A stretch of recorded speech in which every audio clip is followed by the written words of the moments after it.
Graines de business, l'émission radio hebdomadaire sur l'entrepreneuriat à Taïwan présentée par Valentin Floquet sur le service français de Radio Taïwan International.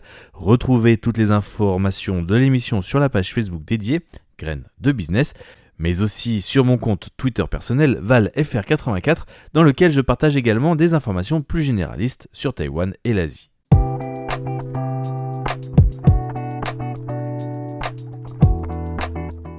Le magazine des jeunes entreprises à Taïwan, Graines de business.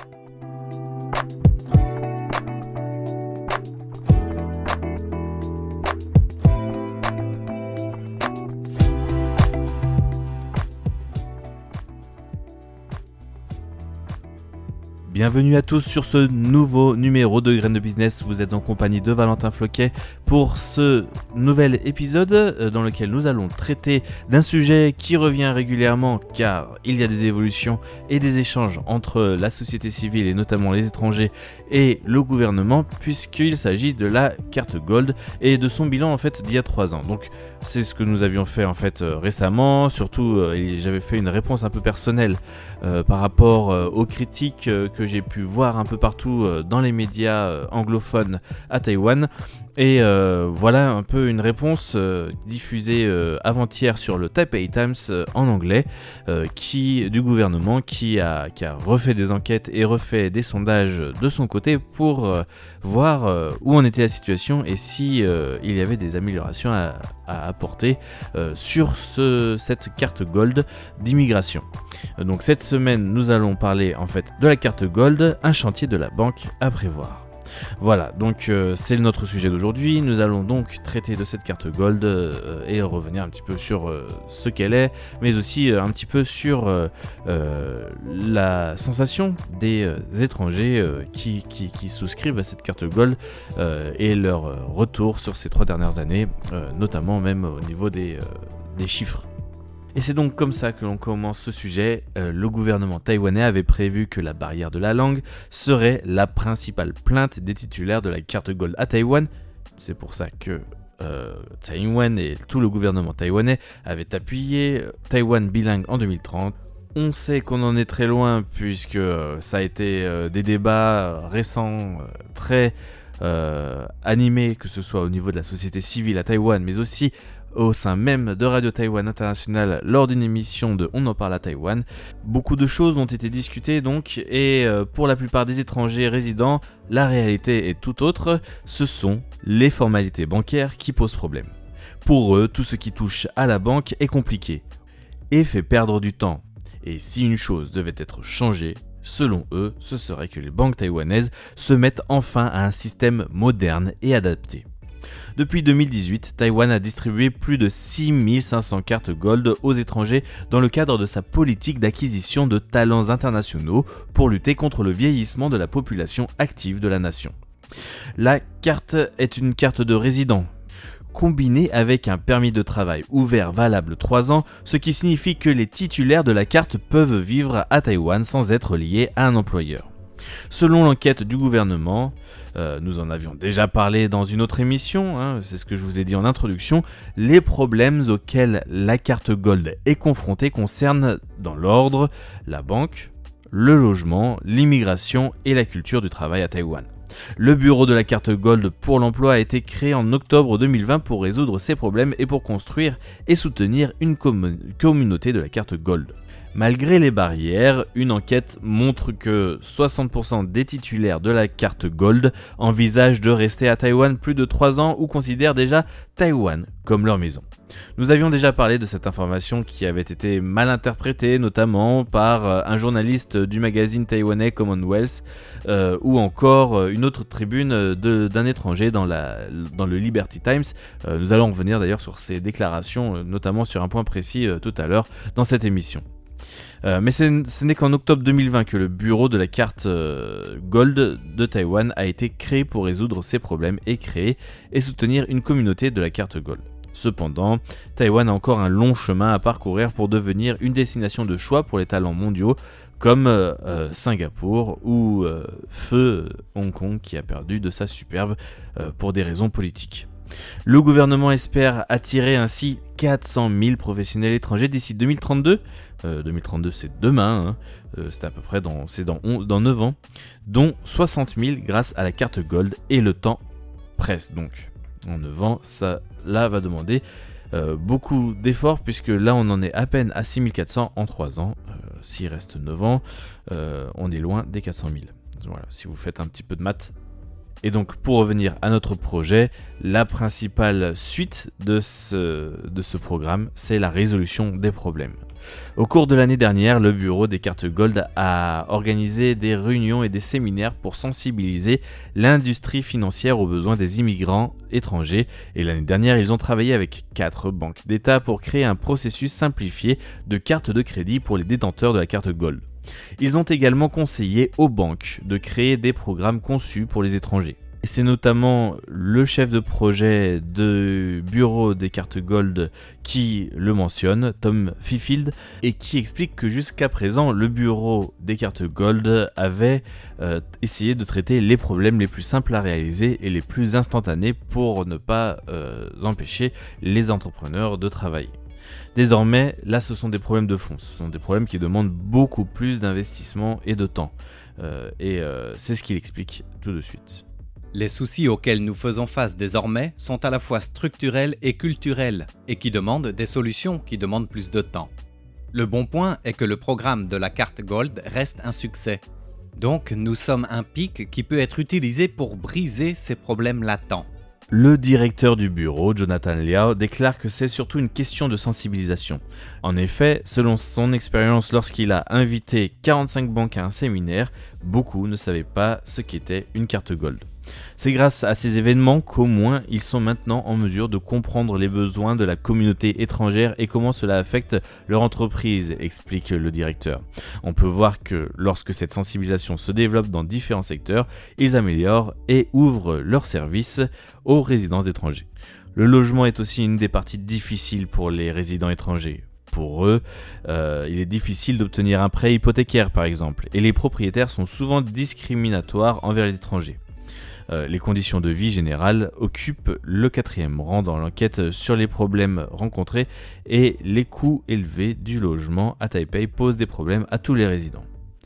Les salaires comparativement bas à ce que l'on peut connaître notamment en Europe, et la culture du travail qui est généralement très oppressive à Taïwan constituent également des obstacles pour les professionnels de haut rang, mais seulement 30% des détenteurs de la carte Gold travaillent pour une entreprise locale.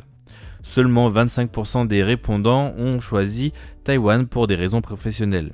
La plupart sont venus parce qu'ils aiment Taïwan et la qualité de vie ici, tandis que d'autres sont venus pour la culture, la sécurité, la nourriture ou encore la famille. Le système d'immigration est également un obstacle pour les étrangers. Les détenteurs de la carte Gold peuvent bien sûr demander la carte de résident étranger permanent après la fin de leur mandat, mais la plupart des étrangers, sauf dans de rares cas très exceptionnels, ne deviennent jamais citoyens car ils sont tenus de renoncer à leur nationalité. Dans l'article « Cauchemar de la naturalisation » largement diffusé par Sam Khan, si vous vous souvenez, donc c'est l'étranger dont j'ai parlé dans l'introduction, de la carte Gold à Taïwan à la citoyenneté taïwanaise, c'était le nom du titre complet. Il explique que le principal problème ne vient pas de la carte Gold, mais d'autres problèmes systématiques de Taïwan. Le programme de la carte Gold n'est pas un problème, dit-il, c'est une partie de la solution. Le problème principal réside dans le système d'immigration taïwanais dans son ensemble. Il est restrictif et entravé par des formalités administratives et soumet souvent les candidats à des processus contradictoires et redondants. En attendant, les étrangers veulent toujours rester malgré des rumeurs qui disaient qu'ils avaient envie de partir. Et donc, malgré tout cela, les étrangers qui viennent et qui investissent à Taïwan planifient plus ou moins de rester. Et malgré toutes ces barrières, un sondage de 1081 personnes détentrices de cette fameuse carte Gold a montré que 60% avaient l'intention de rester à Taïwan pour plus de 3 ans et se considèrent déjà chez eux. Le Canadien James Hush fait partie de ces personnes.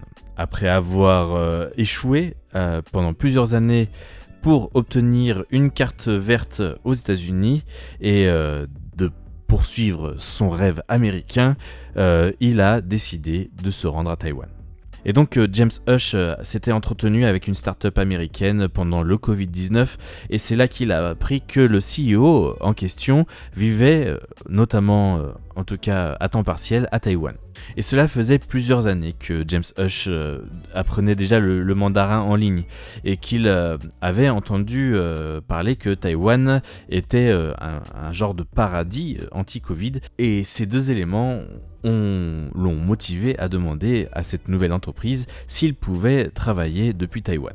À l'époque, il avait aussi entendu dire que Taïwan avait un très très bon rapport qualité de vie et prix, et aussi une très bonne sécurité et une très bonne propreté au niveau de l'Asie. Et donc une fois que la startup avait validé le projet et qu'ils avaient été d'accord pour qu'il parte à Taïwan pour effectuer sa mission, la demande de visa s'est faite très vite. En 20 minutes, il avait rempli l'application pour l'obtenir et 3 jours plus tard, cette application avait été validée. Donc, de ce point de vue-là, au niveau de l'application et des procédures de demande de visa, cela était plutôt efficace et rapide.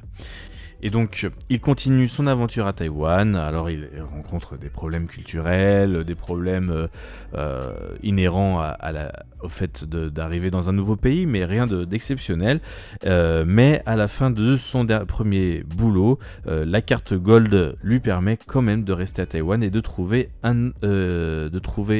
une autre activité en créant sa propre compagnie sans changer de statut, sans aucune obligation administrative, aucune. Et donc là aussi, il y a encore un point très positif de la carte Gold. Cependant, ce projet entrepreneurial ne marchera pas et après un an d'avoir tenté cette aventure d'entreprise, il choisit de reprendre un travail, encore une fois pour travailler pour une société étrangère, notamment du continent américain, et travaille donc à distance pour cette société. Cependant, il a déjà en projet de reprendre l'aventure entrepreneuriale en montant un business de service d'enseignement du chinois pour les usines taïwanaises à leurs ouvriers migrants notamment. Et pour finir, James Hush est également quelqu'un qui publie régulièrement sur le groupe Facebook appelé Gold Card Family et dans lequel il explique qu'au final les activités sont assez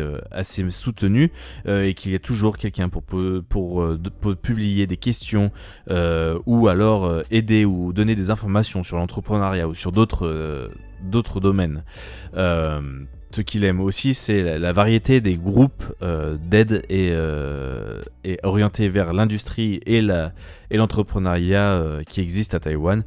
Nous avons notamment parlé plusieurs fois du TIE, qui est un groupe anglophone d'entrepreneurs. Et donc le chef de projet du bureau des cartes Gold, Tom Fifield, répond et explique que c'est ce qu'il recherche en fait, de promouvoir le programme de carte Gold non seulement comme un visa et juste un pass pour arriver à Taïwan avec des facilités, mais surtout un groupe d'entraide et une communauté spécifique très unie qui permet au final aux entrepreneurs étrangers de ne pas se sentir seuls. Et donc ce fervent soutien à la carte Gold définit et explique aussi que pour lui, la plupart des difficultés qu'il a pu lire dans les médias ne reflétaient pas son impression de ce service, notamment parce que il avait fait l'expérience de l'immigration aux États-Unis qui était bien pire selon son expérience. Néanmoins, il ne dit pas que la carte Gold est toute belle et qu'il n'y a aucun point négatif, et le principal souci qu'il avait rencontré est celui dont on a parlé au début de cette émission, la difficulté d'ouvrir un compte en banque.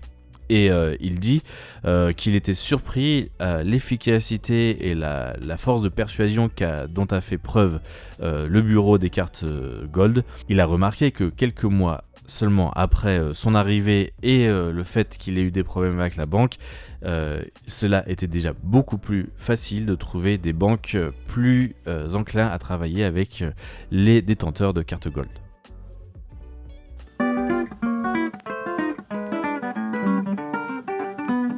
Et Et c'est sur ce point que nous terminons ce premier point sur la carte Gold et ce résumé fait donc sur Taipei Times. Vous avez la version en anglais en lien directement sur l'article de l'émission si vous voulez en savoir plus.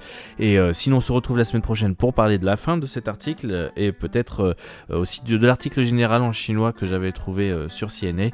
On en reparle la semaine prochaine. Merci d'avoir suivi ce point sur l'entrepreneuriat Graines de Business en compagnie de Valentin Floquet. Bonne journée à tous sur Radio Taïwan International.